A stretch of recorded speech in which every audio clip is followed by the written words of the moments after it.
as you know, I'm Dave Westcott. So mission, vision, and values. This is one of the things that I work on all the time. In my business, I probably spend 70% of my time working on culture. So that means hanging out with the guys, spending time with the team.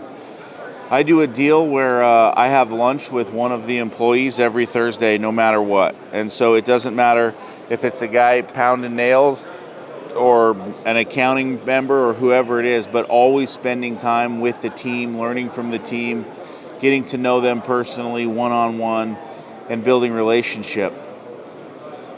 Before I started my business, I always wanted to do something great. Like, I wanted to be a rock star or, a center fielder for the Boston Red Sox, something that I felt like was great. I wanted to do something that meant something to me in life.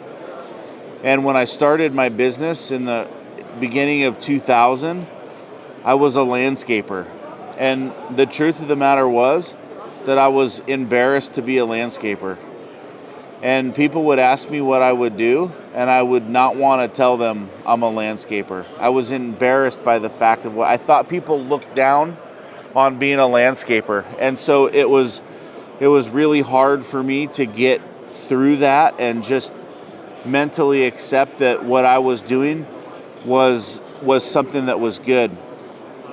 Along my business journey, in the beginning, you don't know anything about mission and vision and values, and you hear somebody, say, "Oh, you should have a mission statement," and so you look up mission statement online and you write out some paragraph and half of it's copied, and it doesn't mean anything to you. You put it on the wall and it's there, but what starts to really build a mission in my mind is tough times and successes, and you start to really know who you are. And in 2009, I had to file bankruptcy, and this was one of the toughest things that I ever had to do. I had 115 guys, and I had 28 trucks and tons of equipment, and everything that we did was self-perform, and the construction industry just ended. It was just like, the economy went down, and we just stopped selling jobs. Nobody was buying, and so I had all this equipment that just wasn't going out to work. And because of that, it was just, getting behind on payments, bill collectors calling every single day, not wanting to answer my phone because I didn't know who the next bill collector was. Having to lay off 30 people at a time. Some of those people saying, "I'm going to kill you, man." Some of those people saying, "Thanks for the opportunity." Some of those people crying and saying, "This is my only job. What am I going to do now?" And living through that, and just kind of the depression that brings on, and the failure that brings on. Some of those things were so tough, and even through that and the reformation that we did, because that's what we did, was a reformation bankruptcy. And I would be, I'd have a couple of trucks left, and they'd repo a truck in the middle of the night, and our shop had a big long driveway, and it might have been filled with 15 yards of debris, and they would just take the debris and dump it in the yard. So the remaining guys I had couldn't even get in the morning to do the work that I needed to do. We'd have to spend the whole day cleaning up this debris pile to even start work, and just those setbacks and just those moments of depression. And as I was rebuilding the business and, making my bankruptcy payments and repaying the debt that I owed, for the first year that I was coming out of that bankruptcy, I didn't pay myself a single dollar. And I can remember I would come home and my power would be off, and I'd have to call my mom, and I'd say, "Mom, can you please pay my power bill? I'll get you back." But during that period, I never missed a payment to my bankruptcy, and I made this commitment because I'm a Christian guy, and that was important to me.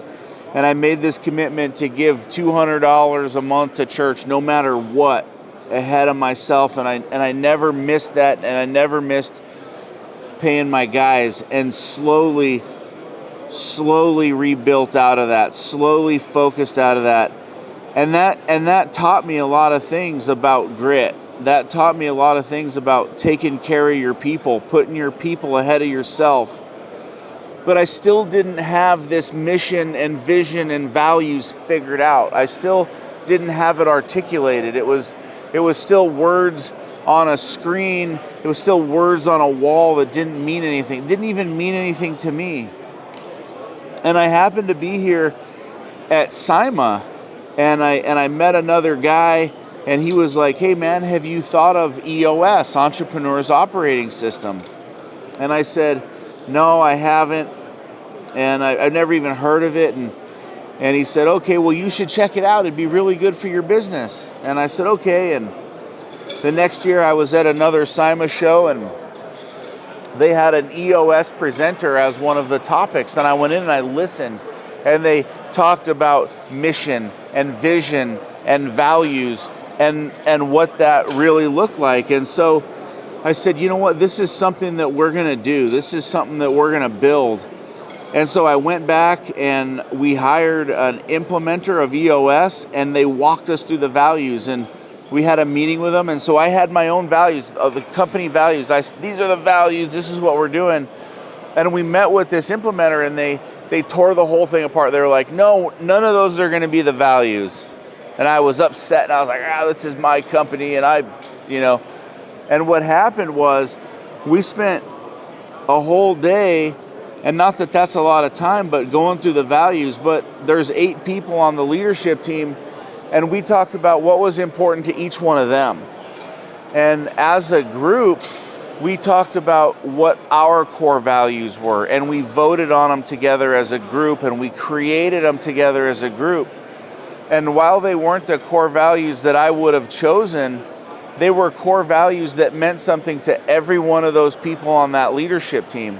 And what happened was the company became not my company anymore, but it became their company, because they had buy-in in the mission, they had buy-in in the vision, and they had buy-in in the values. And what happened was, now that was something they could take with them. That was something that they could take home, or they could take back to the office, and when they talked about it, it was real to them, because they created it. And what happened was, people began to believe in those core values because it was bigger than just the boss saying, "This is the core values and this is what we do." And one of the things that we do is we give people their birthday off, paid, the whole thing, just enjoy your birthday. And a guy who works a lot of hours and puts in a lot of time, his name is Paul, and he's taking his birthday off. And one of the guys calls him about noon and says, "Hey man, we're having problems on this job. We got an electrician coming, and we're behind on digging the trenching. Can you come out and help?" And he says, "No, if Dave Westcott didn't tell you to call me, I'm not going." And he hangs up the phone. "It's my birthday." And he said he was sitting there on the couch. I never heard this from him. I heard this from the other team. And he's sitting there on his couch, and he's thinking, okay, my core values for each other. Our core values, have grit. And he's thinking, oh man, it's my birthday. But you know what? The core values are what are so important to me. And he says he picked up the phone and he called Eric and he said, "I'm getting ready. Tell me where to be. I'll be there in 20 minutes. And he took the rest of that day and he helped those guys dig that trench. And so that's what values really started to do for the company. And our values were based on real life experiences. And one of our values is have grit. And have grit, the word that expresses it is get your boots wet. And what it really came from is I was working with a franchise group, and I was meeting one of our franchisees, and the franchisee was out and the grass was wet and it was kind of soggy, and this franchisee was kind of dancing through the lawn, and I was like, "Man, why are you walking like that?" And he's like, "I don't want to get my boots wet. They're new. I don't want to get my feet wet." And I looked down and he's wearing construction boots, and I'm like, "Dude, you got to get this figured out, man. This is construction. We get our boots muddy. We get our boots dirty. We get them snowy. We get them dialed in." And so, you got to get this thing done. But that really resonated with the guys, like, get your boots wet. Hey, we're getting our boots wet. We're digging in. And that was really an important thing for us. Be nimble is one of our core values, and a great example of that is we're going through COVID a couple of years ago, and it's just the world is shutting down. Well, we're in the Seattle market and we have tons of riots going on. And we get this opportunity from a banking partner who has, 50, 60 banks. And they call us up and they're like, hey, do you guys do board ups? And we're like, be nimble. Absolutely. We don't do board ups, but we're like, let's get in there and do the board ups. So we board up all these banks at $4,500 a pop. And then we got to take the material down and we got to fix it. So it's being nimble. That was a great piece of cash flow that helped our team get through those early moments in COVID, those early tough moments when people weren't working. It got us essential status. For each other is so key. We're in the snow and ice business, and Oregon is, Portland, Oregon is like 4 or 5 hours away from us. And we had a subcontractor that failed on a large Walmart store. And one of our COO, basically our integrator, our COO, Chief Operating Officer, he drives down, and we're not a small company, and he drives down from Seattle to Portland in a plow truck and plows overnight, all night long, to get that store up and running. And that's that for each other mentality, and that's what that means to the team. And when the team sees a leader leading like that, it's like, okay, I gotta get out here, I gotta push, I gotta go the extra mile. And that's what values mean. Another value is see it through. We got to complete our goals, because if we don't complete our goals, if we don't hit our mission, then that's letting the whole team down. It's not for each other. It's not being nimble. So see it through is one of our core values. What we love about EOS is you set goals. They're called rocks. We accomplish those. See it through looks out for the whole team. Help first is another core value.